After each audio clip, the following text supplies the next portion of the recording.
नमस्कार, जय श्री श्याम। कैसे हैं मेरे प्यारे प्यारे बच्चों? बहुत अच्छे। चलिए, आज थोड़ी सी क्षमा चाहता हूँ, बीच के कुछ वीडियोस में गैप हो गया। आज वापस से आते हैं सेकंड चैप्टर के कुछ इंपॉर्टेंट टॉपिक्स को आज कवर करते हैं अपन। आ जाइए, आज जो टॉपिक हम कवर करेंगे वो कहलाता है treatment of reserves and accumulated losses in case of reconstitution। यानी कि जो आज टॉपिक पढ़ा रहा हूं, ये टॉपिक खाली इसी चैप्टर पे रुका हुआ नहीं है, ये टॉपिक सारे चैप्टर्स के अंदर कवर करेगा। यानी कि एडमिशन में भी ये लगेगा, यही आपका रिटायरमेंट पे जाएगा, यही डेथ पे, यही डिसोल्यूशन के ऊपर जाएगा।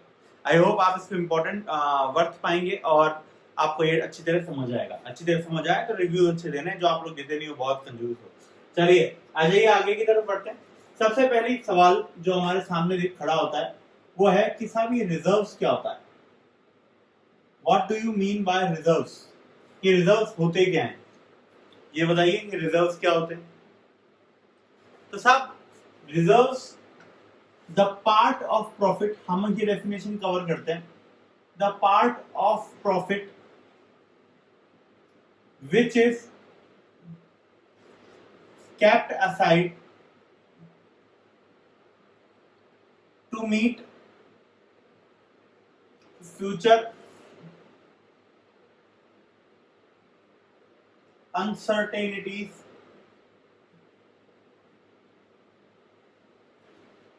is called as reserves।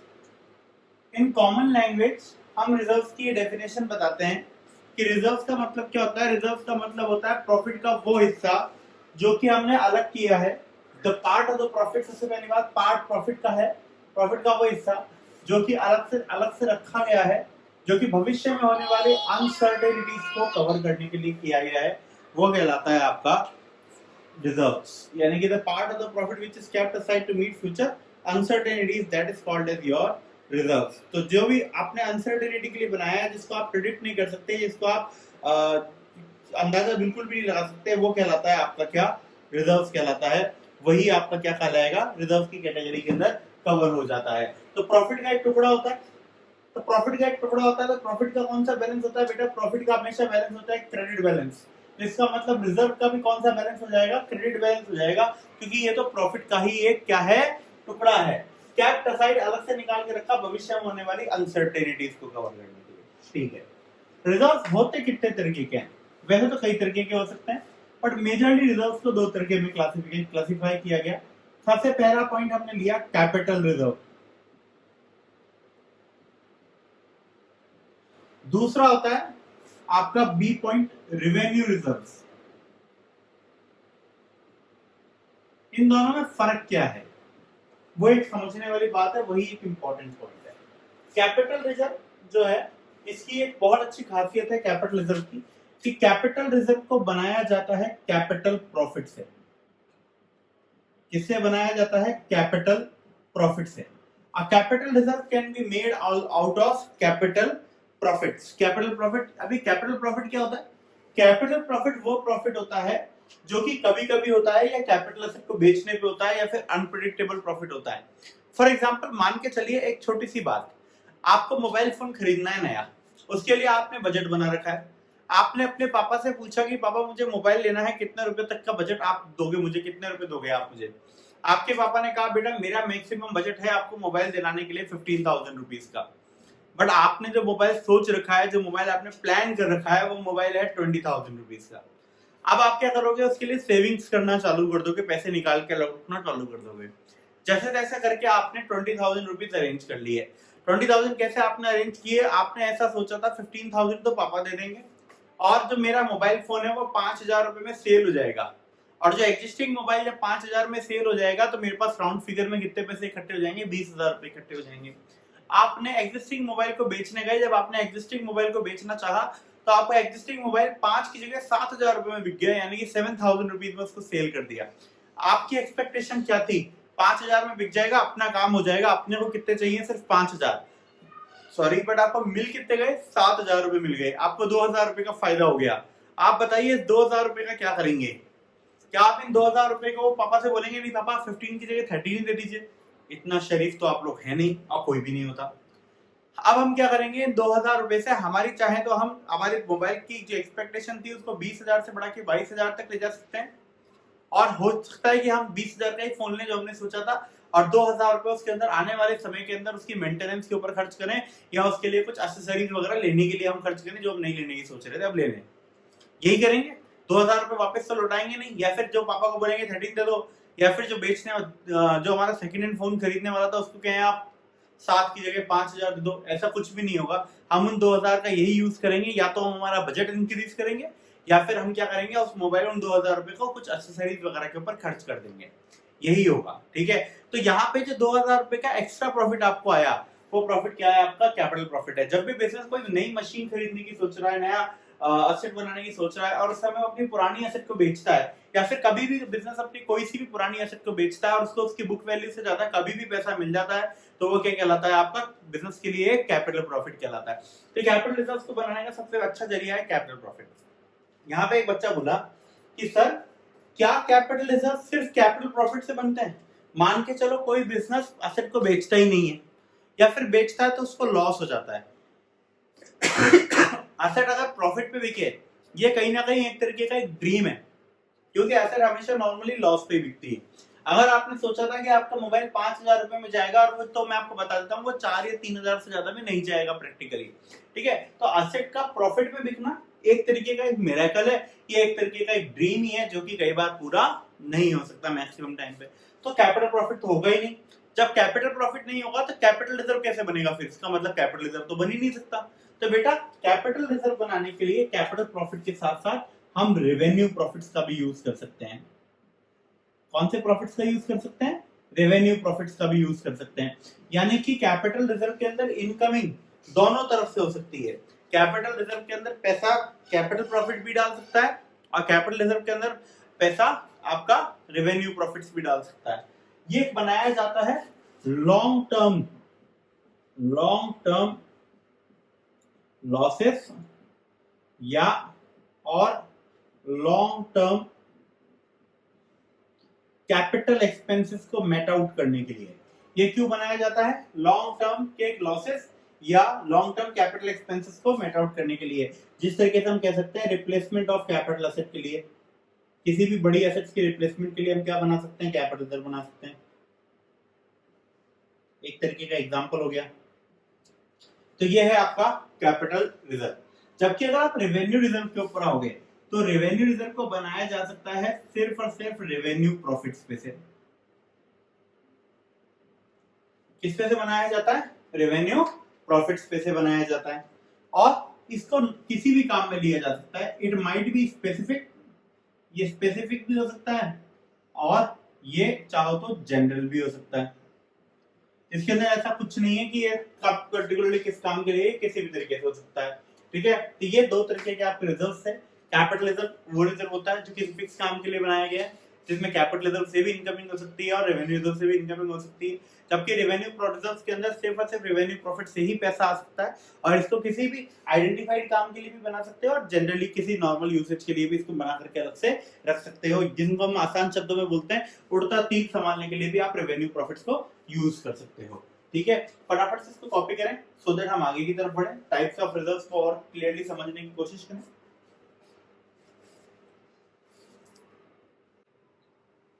हाँ जी बेटा, तो सबसे पहले हमने पढ़ा हमारे दो तरीके के रिजर्व से। आइए अकाउंटिंग ट्रीटमेंट से चालू करते हैं। सबसे पहले मैं बात करता हूं कैपिटल रिजर्व की। तो बेटा कैपिटल रिजर्व का अकाउंटिंग ट्रीटमेंट बहुत ही क्लियर है, बहुत ही क्लियर अकाउंटिंग ट्रीटमेंट है। इसका अकाउंटिंग ट्रीटमेंट में बिल्कुल भी डिफिकल्टी नहीं है।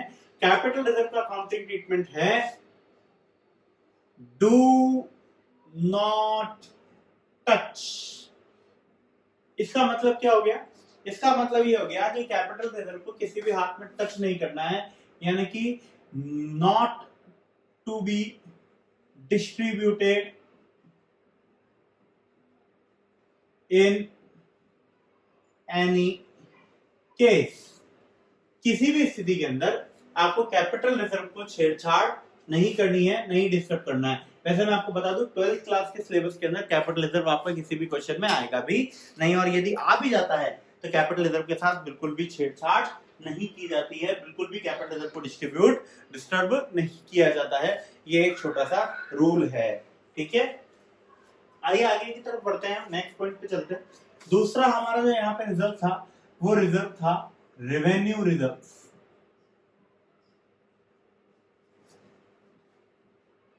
अब ये रेवेन्यू रिजर्व क्या है? तो भैया रेवेन्यू रिजर्व जो है वो अगेन दो तरीके का रिजर्व होते हैं रेवेन्यू रिजर्व के अंदर। सबसे पहला रिजर्व होता है जनरल रिजर्व,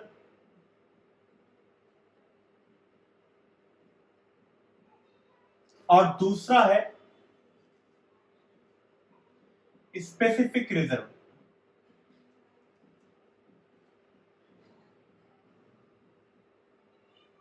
दो तरीके के रिजर्व हैं, एक है जनरल रिजर्व और एक क्या है हमारे पास स्पेसिफिक रिजर्व है। तो साहब जनरल रिजर्व में क्या होता है, ध्यान से सुने। जनरल रिजर्व के केस में दो बातें हो सकती हैं। सबसे पहली क्या बात हो सकती है जनरल रिजर्व के केस में? First point, when question is silent about distribution और question specifically says to distribute। दूसरा, when question specifically says to not distribute. हाँ जी, इसमें तीन बातें हैं, तीन बातों को मैंने दो बातों में समराइज कर दिया। कौन कौन सी तीन बातें हैं बेटा, ध्यान से देखिएगा। सबसे पहली बात इन्होंने कहा when question is silent about distribution. जबकि क्वेश्चन क्या है, साइलेंट है, यानी कि क्वेश्चन में जनरल रिजर्व तो दिया लेकिन जनरल रिजर्व के बारे में ये नहीं बताया कि जनरल रिजर्व को बांट दिया जाए पार्टनर्स के बीच में या पार्टनर्स के बीच में नहीं बांटा जाए। और दूसरा यहाँ पे ये कहा कि साहब या फिर क्वेश्चन साफ साफ कहे कि general reserve is to be distributed among the partners, या तो साइलेंट हो जाए या फिर स्पेसिफिकली कहे। और दूसरा, या क्वेश्चन साफ साफ कहे कि जनरल रिजर्व को डिस्ट्रीब्यूट नहीं करना है, नॉट टू बी डिस्ट्रीब्यूटेड। यानी कि जब क्वेश्चन शांत हो, कुछ नहीं कहता, या क्वेश्चन साफ साफ कहता है बांट दो, दोनों स्थिति के अंदर एक जैसा अकाउंटिंग ट्रीटमेंट होगा। और जब क्वेश्चन कहता है मत बांटो, तब इसमें अलग तरीके का ट्रीटमेंट होगा। अब ये बात है क्या, बांटो नहीं बांटो, वो एक चीज आपको समझना है, ध्यान से देखें। यहां पे बेटा गुडविल के अंदर हमने क्या कहा था, गुडविल पुरानी मेहनत का फल है, यानी कि पास्ट में जो मेहनत करी है उस मेहनत का फल है आज की गुडविल। अब उस गुडविल को अगर आज नहीं बांटा तो भविष्य में वो बटेगी नए रेशो में। बट हम उस केस में गुडविल को बांट इसलिए नहीं सकते थे कि गुडविल का पैसा एक्चुअली हमको रिसीव हुआ ही नहीं था। गुडविल तो वो हमारी इमेजिनरी कंडीशन थी जो कि हमें लगता है हमने अर्न की है मार्केट में over the period of time, लेकिन उसके अगेंस्ट हमें किसी भी तरीके का कोई भी मॉनेटरी बेनिफिट नहीं मिला था। इसलिए हमने, हमारे पास गुडविल का एक ही ट्रीटमेंट था कि हमने गुडविल को बांटा नहीं, हमने गुडविल का भविष्य में चेंज ऑफ प्रॉफिट की वजह से जो डिफरेंस आएगा उस डिफरेंस को पार्टनर्स के बीच में डिस्ट्रीब्यूट किया था। अगर आप मेरी बात से कनेक्ट कर पाए तो बहुत अच्छी बात है, यदि आप कनेक्ट नहीं कर पाए तो आप प्रीवियस वीडियो जाकर के देखें, आपको ट्रीटमेंट ऑफ गुडविल बहुत अच्छी तरह समझ में आएगा। मैं वापस से अपनी बात रिपीट करता हूं, गुडविल के केस में हमारे सामने एक दिक्कत आई थी, और वो क्या दिक्कत आई थी, वो दिक्कत ये थी कि गुडविल का क्या करें। जो गुडविल है वो पार्टनर्स के पास्ट प्रॉफिट्स का, पास्ट मेहनत का, पास्ट सैक्रिफाइसेस का रिजल्ट है। अगर उस गुडविल को change in profit sharing ratio के केस में डिस्ट्रीब्यूट नहीं किया गया ऑलरेडी अर्न गुडविल को, तो भविष्य के अंदर वो नए रेशियो में बटेगी, और जब वो नए रेशियो में डिस्ट्रीब्यूट होगी उस समय बहुत दिक्कत हो जाएगी। और दिक्कत इसलिए हो जाएगी क्योंकि नए वो बटेगी नए रेशियो में, जबकि वो कमाई गई थी पुराने रेशियो के अंदर। So this would be a problematic situation if the goodwill is to be distributed in the new ratio. So we cannot distribute the goodwill yet because the amount of goodwill is actually not been recovered. But इस problem को जानते हुए भी हम goodwill को past ratio के अंदर बांट इसलिए नहीं सकते थे क्योंकि गुडविल का पैसा हमें मिला नहीं था, और हमें जब वो गुडविल का पैसा मिला ही नहीं था तो उसका डिस्ट्रीब्यूशन पॉसिबल नहीं था। तो हमने क्या किया, हमने वहां पे गुडविल का एक एडजस्टमेंट किया। हमने गुडविल में गेनिंग रेशियो निकाला, सैक्रिफाइसिंग रेशियो निकाला, सैक्रिफाइसिंग पार्ट निकाला और उसको गेनिंग टू सैक्रिफाइसिंग में बांट करके जिसको भविष्य के अंदर फायदा होने वाला था उससे आज ही पैसा लेकर के जिसको भविष्य में नुकसान होने वाला था उसको कंपनसेट कर दिया था। Now coming back to reserves, reserve के केस में भी वही प्रॉब्लम है। रिजर्व है क्या, बताइए what is reserve? Reserve is your retained earnings. Reserve is your retained earnings मतलब रिजर्व वो अर्निंग्स हैं जो कि आपने भविष्य के अंदर पास्ट के अंदर कमाई थी बट आपने उसका डिस्ट्रीब्यूशन नहीं किया, और डिस्ट्रीब्यूशन को नहीं करने की वजह से वो क्या बन गई, आपकी रिटेन अर्निंग बन गई, यानी कि रुक करके रिजर्व बन गया, एक रिजर्व एक्यूमुलेट हो गया। अब ये रिजर्व कमाया गया था पास्ट रेशियो के अंदर यानी कि प्रीवियस रेशियो के अंदर। आज हम प्रॉफिट शेयरिंग रेशियो को चेंज करते हैं और कल से हमारा नया प्रॉफिट शेयरिंग रेशियो चालू हो जाएगा। अगर हमने इस रिजर्व का एडजस्टमेंट नहीं किया तो कल से ये रिजर्व बटेगा नए रेशियो के अंदर, और अगर ये रिजर्व नए रेशियो में बटेगा तो ये बहुत ही ज्यादा गलत काम हो जाएगा। और ये गलत काम इसलिए हो जाएगा क्योंकि ये कमाया गया था पास्ट के अंदर और ये डिस्ट्रीब्यूट हो रहा है न्यू रेशियो के अंदर, तो it is something like an injustice with the partners, तो it is wrong. Now what to do? आप बोलोगे सर रिजर्व के साथ भी वही करो जो गुडविल के साथ किया। बिल्कुल सबसे अच्छा तरीका था वही है, रिजर्व के साथ भी वही करो जो गुडविल के साथ किया। बट रिजर्व के साथ वो करने से बजाय एक ऑप्शन और है कि रिजर्व को पार्टनर्स के बीच में बांट दो, क्योंकि रिजर्व वो पैसा है जो आपने ऑलरेडी अर्न कर लिया, यानी कि रिजर्व वो पैसा है जो कि आपको ऑलरेडी रिसीव हो गया। सर ये क्या बोल रहे हो आप, रिजर्व कैसे हमें अर्न कर लिए, रिजर्व कैसे हमने रिसीव कर लिए? तो आ जाइए रिजर्व की डेफिनेशन के ऊपर आइए एक बार वापस। तो अगर हम एक बार रिजर्व की डेफिनेशन के ऊपर आते हैं वापस से, हमें ध्यान से सुनने को, सोचने को, समझने को मिलता है कि रिजर्व क्या होता है। रिजर्व वो पैसा है जो कि हमने पार्ट ऑफ प्रॉफिट है जो कि हमने कैप्ट असाइड किया था, पार्ट ऑफ प्रॉफिट, प्रॉफिट तो हमने अर्न कर लिया ना, तो रिजर्व सारे के सारे प्रॉफिट कैसे हैं, प्रॉफिट हम अर्न कर चुके हैं, तो इसका मतलब रिजर्व का पैसा हम अर्न कर चुके हैं, रिजर्व का पैसा हमारे पास आ चुका है। अब जब वो चीज आ चुकी है तो उसको बांटा जा सकता है। गुडविल आई ही नहीं थी इसलिए उसको बांटा नहीं जा सकता था, रिजर्व आ चुका है तो रिजर्व को बांटा जा सकता है। इसीलिए हमारे पास यहाँ पे करने के लिए दो रास्ते निकल करके आते हैं। क्या रास्ता निकल के आता है? पहला रास्ता ये कि जब बांटा जाएगा, और दूसरा रास्ता ये जब नहीं बांटना। तो वैसे तीन रास्ते थे, मैंने इन तीन को समराइज किया दो में। पहला रास्ता जब क्वेश्चन कुछ कहता ही नहीं, बांटो चाहे मत बांटो, और दूसरा रास्ता जबकि क्वेश्चन कहता है बांट दो। तो पहला और दूसरे केस में एक ही काम होगा, जब क्वेश्चन कुछ नहीं कहेगा या क्वेश्चन साफ साफ कहेगा कि बांट दो, दोनों केसेस में आंसर एक ही है, बांट दो। क्या बोला मैंने? क्वेश्चन कुछ नहीं कहता गुडविल के बारे में, कुछ भी नहीं कहता कि भैया नहीं करना, क्या बांटना है नहीं बांटना है, कुछ भी नहीं बताता रिजर्व के बारे में, रिजर्व को बांट दो। या क्वेश्चन साफ साफ कहता है रिजर्व को बांट दो, तो भी रिजर्व को बांट दो। तो दोनों ही केस, जब क्वेश्चन बिल्कुल साइलेंट है या क्वेश्चन चिल्ला चिल्ला के कहता है, दोनों ही केसेस के अंदर एक ही अकाउंटिंग ट्रीटमेंट होगा कि गुडविल रिजर्व को बांट दिया जाएगा। जबकि दूसरे केस के अंदर जबकि क्वेश्चन साफ साफ कहता है नहीं बांटना तो मत बांटिए, जब क्वेश्चन ने मना कर दिया तो मत बांटिए, और उसका ट्रीटमेंट वैसा ही कीजिए जैसा कि ट्रीटमेंट किसका था, गुडविल का था, जैसा कि ट्रीटमेंट गुडविल का किया गया था। तो आ जाइए यहाँ पे देखते हैं सबसे पहले किस तरीके से ट्रीट किया जाएगा इसको। तो इस केस के अंदर तो एक सिंपल सी एंट्री बन जाएंगी, इन दोनों केसेस के अंदर एक सिंपल सी एंट्री बन जाएगी, reserve account debit to partners capital account. अगर फिक्स्ड कैपिटल मेथड है तो करंट अकाउंट लग जाएगा, in their profit sharing ratio. और कौन सा वाला प्रॉफिट शेयरिंग रेशियो होगा? Old profit sharing ratio, in their old profit sharing ratio. यहां पे हमारे पास तीन स्टेप आ जाएंगी, वही वाली तीन स्टेप। नंबर 1, पहली स्टेप कौन सी है? कैलकुलेट एसआर, और एसआर का फॉर्मूला क्या था? SR equals to OPSR minus NPSR. दूसरे केस के अंदर, स्टेप 2 के अंदर, यहां पे आ जाएगा calculate sacrificing part. Sacrificing part का फॉर्मूला क्या है?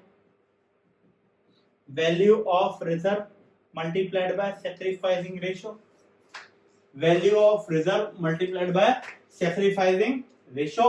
और स्टेप 3 के अंदर वही होगा, क्या होगा? एडजस्टमेंट एंट्री बनेगी। एडजस्टमेंट एंट्री क्या थी? एडजस्टमेंट एंट्री सिंपल सी है। क्या थी हमारी एडजस्टमेंट एंट्री बताएं? हमारे पास एडजस्टमेंट एंट्री अवेलेबल थी gaining partners capital account debit to sacrificing partners capital account. और किस रेशो में जाएगा? ये जाएगा आपके सैक्रिफाइसिंग रेशो में। कौन से रेशो में जाएगा? सैक्रिफाइसिंग रेशो के अंदर आपका ये अमाउंट जाएगा। ठीक है, तो ये आपका जनरल रिजर्व का ट्रीटमेंट था। फटाफट से इसको कॉपी करें। आइए बच्चों आगे बढ़ते हैं स्पेसिफिक रिजर्व की तरफ। स्पेसिफिक रिजर्व क्या होता है? स्पेसिफिक रिजर्व वो रिजर्व होता है जो बनाया जाता है किसी स्पेसिफिक लायबिलिटी को मेट आउट करने के लिए। पार्टनरशिप फर्म जब काम करती है तब there are certain government regulation, जिन रेगुलेशंस को ध्यान में रखते हुए कई बार कंपल्सरीली पार्टनरशिप फर्म को, किसी भी बिजनेस ऑर्गेनाइजेशन को कुछ स्पेसिफिक रिजर्व बनाने पड़ते हैं। जैसे कि वर्कमैन कंपनसेशन रिजर्व, ये एक गवर्नमेंट के द्वारा रेगुलेटेड रिजर्व है जो कि किसी भी पार्टनरशिप, किसी भी मैन्युफैक्चरिंग यूनिट को बनाना पड़ता है for security and safety of their workman, यानी कि देयर लेबर क्लास। ठीक है, तो वर्कमैन कंपनसेशन रिजर्व, तो ये स्पेसिफिक रिजर्व के केस में हमेशा एक स्पेसिफिक लायबिलिटी होगी, यानी कि जो उस रिजर्व के अगेंस्ट बुक है जो कि उस रिजर्व में से पेमेंट करना है। तो स्पेसिफिक रिजर्व के अंदर हमें सबसे पहले एक चीज, दो बातें यहाँ पे ध्यान रखनी पड़ेंगी। सबसे पहले first point, if there is an specific liability, अगर कोई स्पेसिफिक लायबिलिटी है, तो तीन बातें हो सकती हैं भैया। सबसे पहली बात क्या हो सकती है? Specific reserve is more than specific liability. Specific reserve जो है वो स्पेसिफिक लायबिलिटी से ज्यादा है, यानी कि मान के चलो आपका स्पेसिफिक रिजर्व है 1 लाख का और उसके अगेंस्ट आपकी स्पेसिफिक लायबिलिटी है 70,000 रुपए की। तब क्या होगा? In that case there would be a solution कि हम एक एंट्री बनाएंगे स्पेसिफिक रिजर्व अकाउंट डेबिट। जैसे मैंने स्पेसिफिक रिजर्व यहाँ पे ले लिया 1 लाख का और स्पेसिफिक लायबिलिटी ले ली 70,000 की, तो मैं यहाँ स्पेसिफिक रिजर्व को डेबिट करूंगा 1 लाख रुपए से टू स्पेसिफिक लायबिलिटी को क्रेडिट करूंगा 70,000 रुपए से, और बचा हुआ पैसा डाल दूंगा मैं पार्टनर्स के कैपिटल अकाउंट में। अगर डिस्ट्रीब्यूशन का केस होगा तो क्या बचे हुए पैसे का मैं बिल्कुल वैसा ही ट्रीटमेंट करूंगा कि जो ट्रीटमेंट किसके जैसा होगा उस क्वेश्चन में,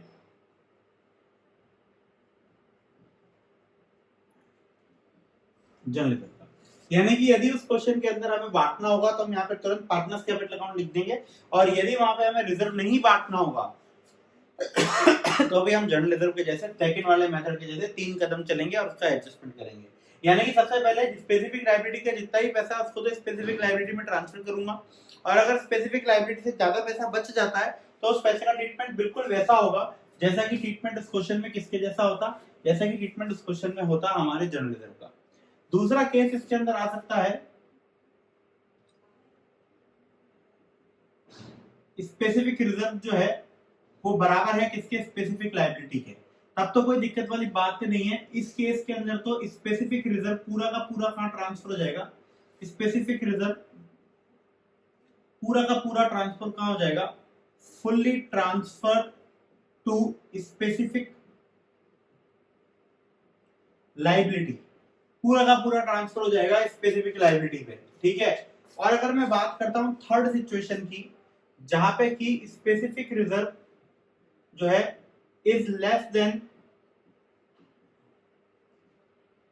स्पेसिफिक लायबिलिटी, तो फिर मैं वहां पे क्या करूंगा बेटा? यहाँ पे पूरा का पूरा स्पेसिफिक रिजर्व जो है वो ट्रांसफर हो जाएगा, और एक्स्ट्रा पैसा मैं किससे लूंगा? रिवैल्यूएशन अकाउंट से लेना पड़ेगा। रिवैल्यूएशन अकाउंट क्या मैं अगले टॉपिक में समझाऊंगा, और उस पैसे को ट्रांसफर कर दूंगा स्पेसिफिक लायबिलिटी के अकाउंट के अंदर।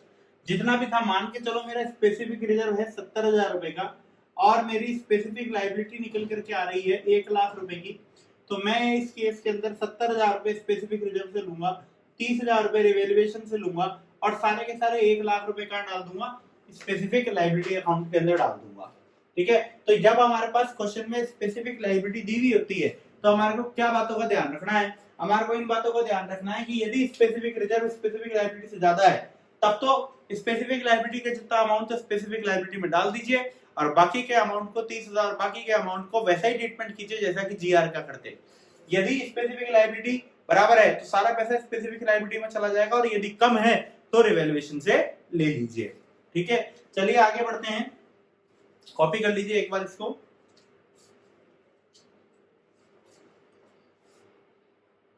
अब हमारा अगला सिचुएशन जब कि हमारे पास स्पेसिफिक लायबिलिटी है ही नहीं, when there is, if there is no specific liability,